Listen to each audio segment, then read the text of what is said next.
Good morning, everybody. Another episode of the Keep Going podcast, Athlete Shining a Light on Mental Health. Super excited. I got Kyle Stumpy Davis in the building. Not only a guy that I've known for a long time, over 25 plus years now, but someone I trust. He actually married me and my wife a couple months ago. Hospitality is the guy's thing, serving up, bringing things, keeping things in line in the industry, but also has a pretty cool sports background with Top Golf and some high school sports stuff as well. So, Kyle, welcome to the show. Thanks for having me, guys. Yeah, we're blessed, man. It's awesome to have you on. It's long overdue, something we've touched on for a long time, and I'll let Jackie say hi to you too. How we doing, Kyle? Good. How about you, Jack? Good. I like the Brewers hat. As a Sox fan, I'm okay with the Brewers, so I had to compliment the hat. I'm like, hey, I appreciate that. I'm like, still love the Patriots. Go Pats. Game day. Love it. Love it. How many episodes can we say go Pats in a row? I think we've set the podcast record. But no, super excited to be here. Obviously, David Mitchell is out today. He's working. But Kyle, I guess first and foremost, man, we've had 160 plus episodes. Why'd you want to jump on today, dude? Kind of been here for a little bit of time. As soon as you started kicking off this podcast, pretty sure I had a plug on episode one. So, Yes, you did. And several along the way, too. oh, definitely something along the way. But, it's an honor to be a part of that first broadcast podcast. Just kind of getting Yeah, shouted at man. on there, just being a part of it. So that was definitely pretty cool. And then obviously, while I'm at work and stuff like that, too, I'll have a headphone and kind of listening to the pod. Told you numerous times throughout the week that obviously I listen to my sports podcast throughout the week, and then all of a sudden I'll hear Patrick's voice in my ear. I was like, "Where's he coming from?" Yeah, man. I'm there with you So all the time, man. I'm thank you for the support and the love always. I mean, 3 years ago when we started this, man, I never thought we'd get this far, to be honest with you. So thanks for all the love and support from the very beginning. I guess the second thing I'd ask you, man, is this. In the mental health world right now, obviously you're in the hospitality world. What are you seeing with the workers? What are you seeing with the people that you interact with day to day? day to day, it's definitely a little bit tough too because it's such a different vibe for a lot of people. You work these crazy hours. Obviously, you have those people that work mornings. You have those people that work nights that are out until 2, 3 in the morning, and then they just go out and keep going. They'll go to bars and do everything like that too, and just keep their social aspect alive. They run off each other's energy, and it's kind of a fun thing to see that if one thing goes down one way, they all follow suit. It's kind of like a big wave factor, and just everyone kind of rides that same wave together. No, I like that. And Jackie, obviously, you worked in the hospitality field, mainly full time before NCSA. Any vibes on that? Like, what did you see out by you? Yeah, it's same on my end. It's like it matters more like who you work with and what you do, I think. I mean, in most fields, but especially in that industry. What type of like role are you in right now, Kyle? Right now, I do bar inventory throughout all of Milwaukee, so I go between different bars and stuff like that, and I just kind of count all their alcohol and kind of make sure that I'm keeping them accountable for all their losses, their profit margins, all that kind of stuff, and just giving them reports throughout the week and getting to meet a lot of cool people. I'm like, obviously, I worked some pretty crazy early mornings. When Patrick told me 7:30 podcast, I asked him why so late, but Yeah, that's what I'm because saying. No, I get it I'm completely. up most mornings at 2 a.m. and just kind of grinding. No, So love that, man. after a big Bears game last night, being up early, we're here. No, I appreciate you jumping on it. Yeah, what a crazy game that was last night. We won't spend too much time there, but yeah, I definitely get it. So thanks for taking time out of your Sunday morning. Let's talk more of the past, man. Obviously, you played some sports growing up, volleyball, baseball, basketball, to name a few. What did sports mean to you coming up for you as a young kid? Being just in sports, just kind of having like almost like that second family away from the family, just kind of being there, having that teamwork, and just kind of doing everything together. I love just being a part of a team, kind of being sort of the glue that could be anything. Like when I played volleyball, I was a setter, so I feel that's kind of a big big role for all of that. Obviously, you saw that at your engagement party too, when everyone was having some struggles in that backyard with volleyball. But I was doing my best to teach some people, make it a little more fun for everybody, and just kind of trying to be that guy that can kind of help support where I can. Everyone has their role on a team, and just kind of being that guy is also just fun when you find that spot. Yeah, and for people that don't know, obviously I've known Kyle for a long time. Kyle was always that role guy, right? Setter in volleyball. He was a shooter in basketball. I mean, a guy that you could rely on to make threes throughout the game off the bench, and a guy that was fun to watch there. 5-1 Yes. making threes. Yeah, 5'1". 5'1", making threes. Yeah, not a tall guy growing up, but always a shooter. And then obviously in different sports like baseball as well, just plugging and playing a guy you could always rely on. Kyle, you were never the best player on the field, but you played a role. What did that do for your mental, and how did you help other people on the court, on the field, things like that? Just kind of playing to your strengths, like knowing what you're good at and knowing what you're not good at definitely makes a huge impact on the entire role of the game. Like you're not going to try to push yourself to do something that you can't do when you know someone else on your team can help get you to that level. Like, yeah, I know I wasn't the best hitter on the team, but if I could get on base and just kind of be that guy too for baseball, I was going to try to do it. I loved being the catcher too and just kind of calling a good game too and just anything I knew my pitchers could do, then I was helping them try to get their best results as well. No, it's awesome. It's very team first. It's very Yeah. like ego behind team first, which I really appreciate. It's kind of rare in today's day for athletes, so I appreciate you spreading the good news there. I don't know. You kind of carry on after high school, and then even during high school, you start working at Top Golf. You were kind of known as the Top Golf guy in our town. Talk about some experience you had there. What'd you like about Top Golf? What'd you not like? Talk about Top Golf. Top golf, honestly, I'm like just throughout my career because I'm 30 years old, and for probably most of my entire life, I've had four jobs, and Top golf was 12 years of that. Just straight out of high school, I worked my way just through busing, food running, serving, working events, doing all that stuff, all the way up into salaried management. It actually helped me move across the country when my Top golf in Wooddale shut down. I moved all the way down to Houston. Definitely a big change in my life. Met some incredible people down there.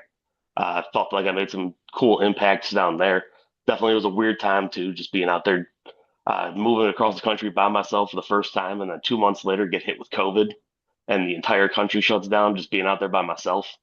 Definitely a huge change, and COVID definitely was the reason that brought me back here because let me tell you, being out across the country by yourself is definitely some draining times on you.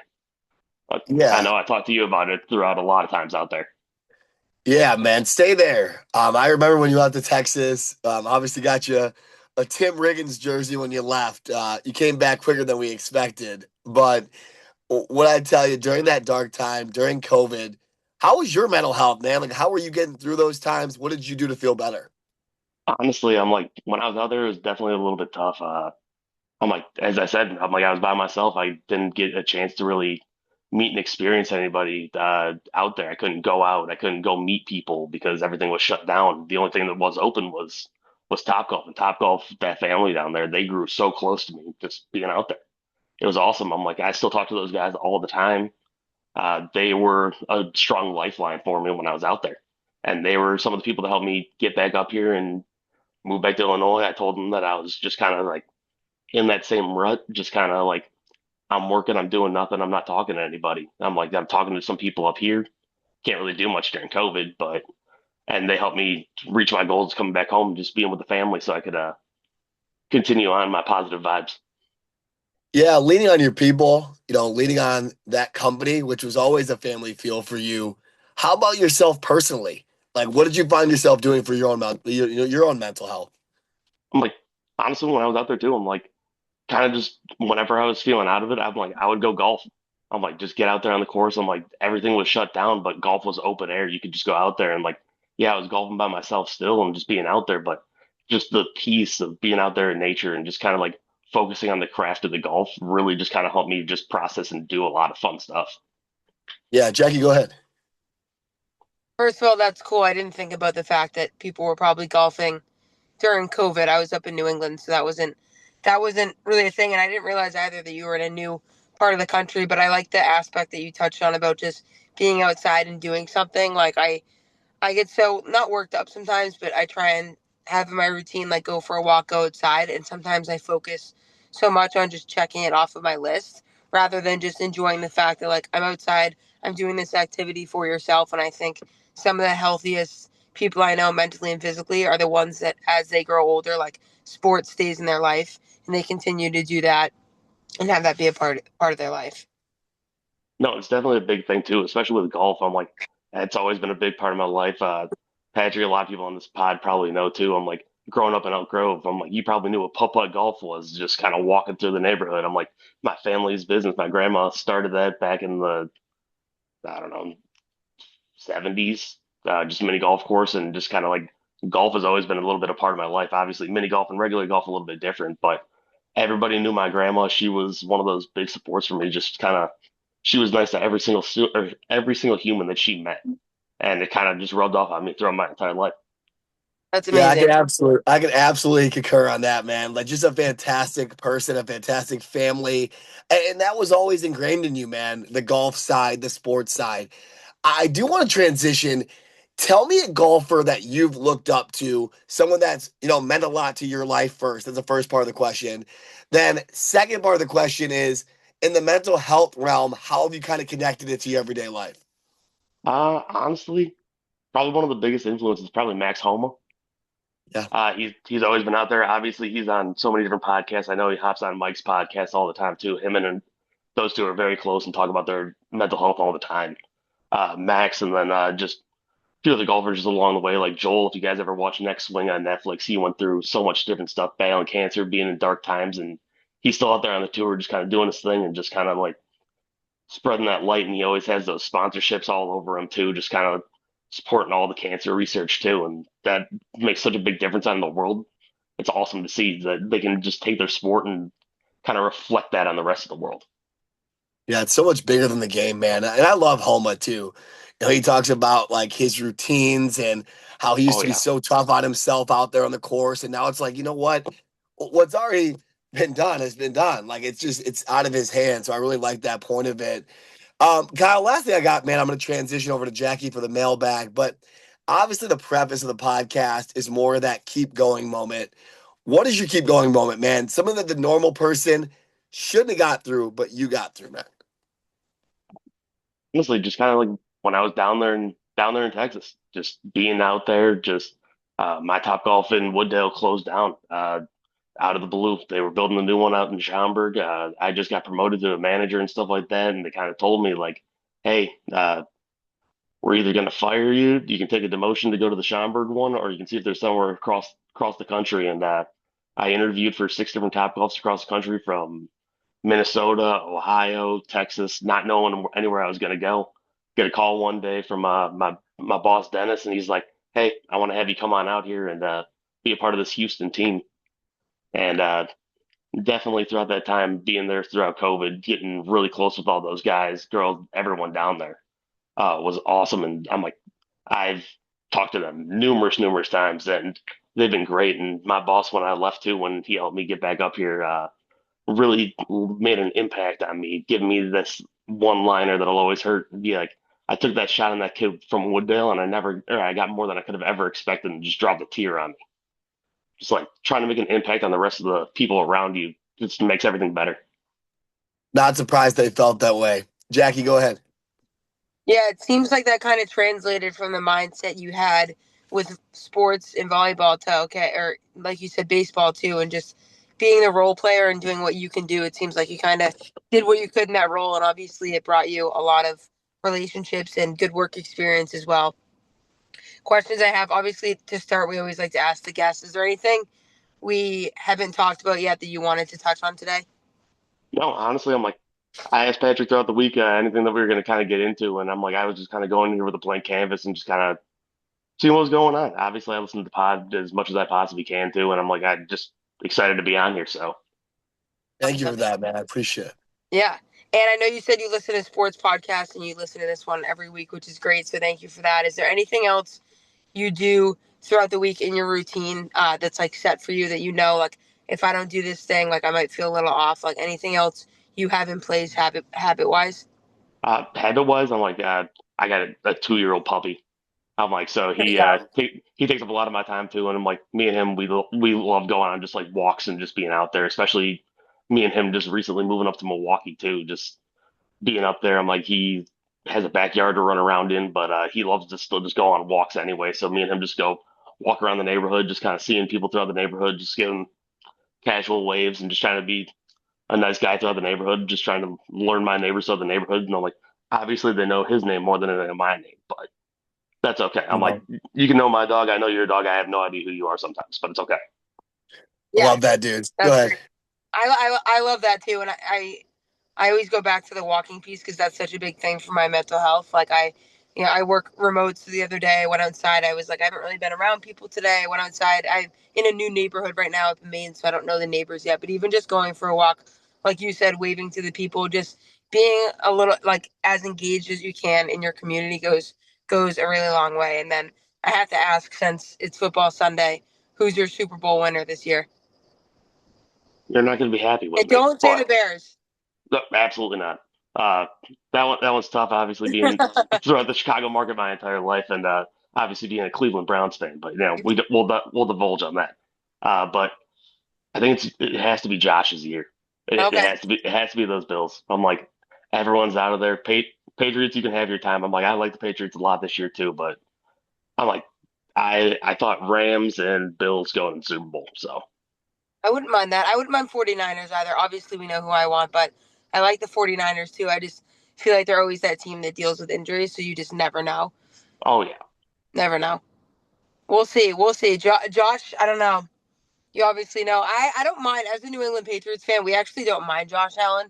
We more so just like it's more about us like wanting the Patriots to win, and obviously seeing the Bills lose like helps that. But I'm curious to see how he does in Jacksonville today. Oh yeah, I'm excited to see him. I'm like Josh is one of my favorite players in just all of sports. I'm like he's just such a good, genuine guy. I gave one of my favorite interviews of all time with his opening Barstool segment, and I loved him since that day. Yeah, he's an entertainer. Oh yeah, Well, yeah. absolutely. Absolutely. Well, this is what I want to do, Kyle. I'm going to rapid fire some questions at you and get you out of here. The first thing, man, is we've shouted out your grandma already. We've shouted out the people out there in Texas. I want to give you 30 seconds to shout out as many people as you can because for our tens and hundreds of listeners, I'd love to get it out there. So go ahead. Well, obviously, just my parents wouldn't be here without them. Everything that I've done just throughout my entire life. I'm like, obviously, my sister, my brother-in-law. I'm like, I'm at their house currently right now. I'm like, they're both sleeping, doing whatever, but they're strong lifelines for me. Obviously, I'm like, shout out to you, Pat O'Malley. Been with me since day one. Love that guy. Then boys across the country that just I've met throughout work and just going do supports through all the top golfs. I'm like, everywhere I kind of go, I have connections almost in every single state that I can just kind of be like, hey, what's going on? I'm in the neighborhood. Just want to see what's up. I'm like, meeting up with our boy Robbie next week for lunch up in Milwaukee. So Love Robbie. Shout the boy out. Yes. Shout him out. yeah, so just kind of anywhere I can go. I'm like, doesn't matter if it's just a quick lunch, quick cup of coffee, just anything I can do to catch up and just kind of be with those people. We'll do that. So it's always a fun time. Second one, Kyle, when it's all said and done, brother, you've made a lot of impact for the last 30 years. When they think Kyle Stumpy Davis, what do you want them to remember you for? Not the Dunky Rooney, but Yeah, yeah. Don't even. We're not gonna put that in the show notes or anything. You're good. I'm like not gonna be in the show notes or anything like that. But just kind of being the glue guy, just being someone that can be relied upon just to do that role and kind of bring everyone together.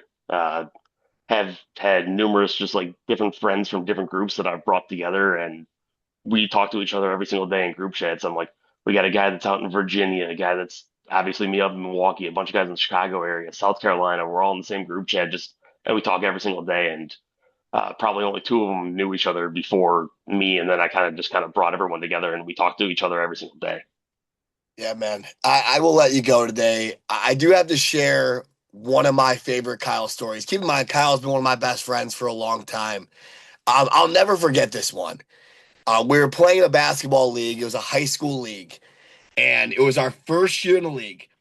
And we were getting our butts kicked. I'm talking like every other night, we were losing by 30, 40 points.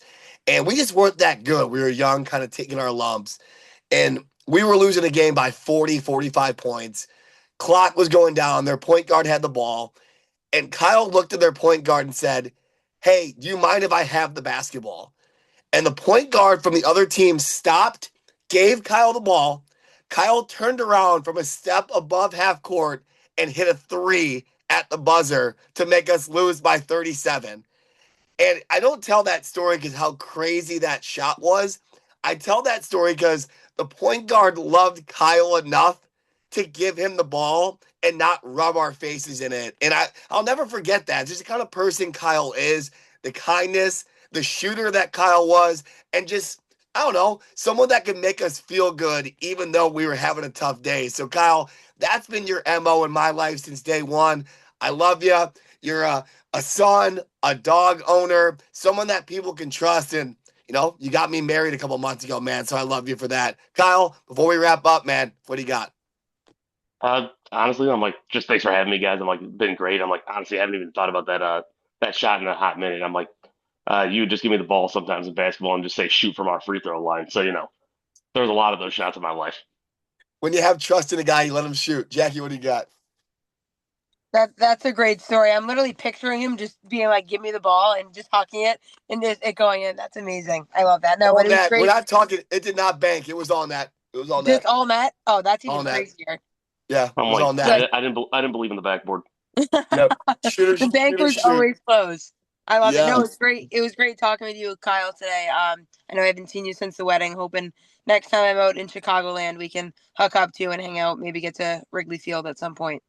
I'm like, Love well, that. you guys are always welcome up in Milwaukee too. I got my season tickets. You guys can come see a real baseball team up there.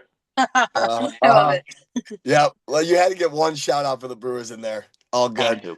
Had to get one plug. Well, well, I love it, brother. Jackie, go Pats for the one time. Been a great episode again today on the old KG podcast. And above all else, keep going.